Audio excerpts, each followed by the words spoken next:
Alright, Shout Out is a teen-oriented show and I guess ito yung gagawin ng show ng ABS after some years na nawalan ng teen show. Kasi ang last na nare-remember ko is yung Ang TV na.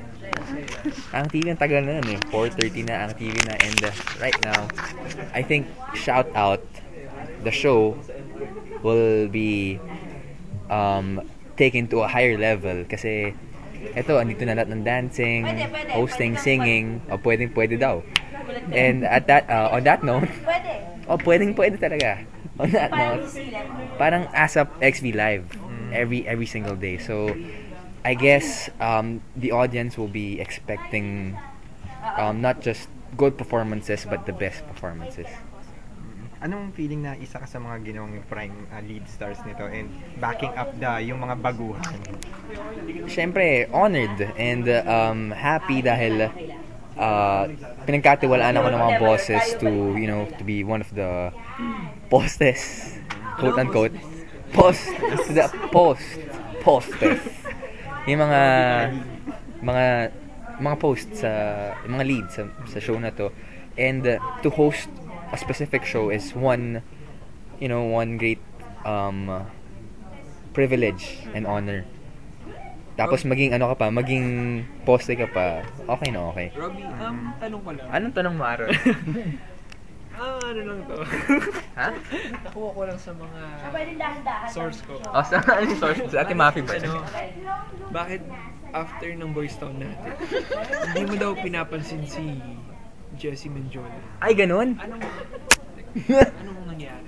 Ano hindi pinapansin? No. Wrong notion yun.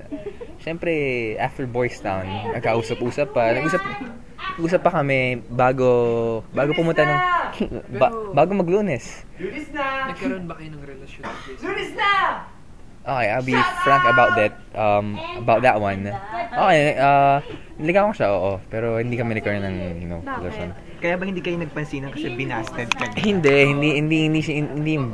ganun yun. Hindi nangyari. I guess because of work and the school, hindi na kami hindi na kami Pero dapat di Hindi po kami talaga promise. Pinibigyan mga ganyan pa. Hindi. Magkaibigan kami ni Jessie yun. Bottom line, magkaibigan kami. Kung may event naman, yun, nagpapansin na kami. Ako naman. Magka-BBM kami, magka-text kami minsan kung may event. Lalo na this year, magkakaroon siya ng debut niya. And, I guess I'm part of that, yung 18 roses niya. And yun, makita na naman kami. The escort? Escort, wala pang plano. So, if ever i-ask ka niya. Okay, pwede naman. Pwede. Since, Jess and I had something good. So, wala na bang chance na baka... Alam mo, maraming chances eh. Lahat, bukas, pwede ka ng chance. Basta namin yung song. Diba? Gusto mo i-try ulit? Ligawan siya ulit? Maraming chances sa buong mundo. So, I can try tomorrow, next week, next year. And I guess, hindi naman ako confident na sasagutin na or something, pero I'm good. Whatever happens, we'll remain friends. Okay nga. Invite na lang po. Napabangan. Alright guys, shout out, malapit na.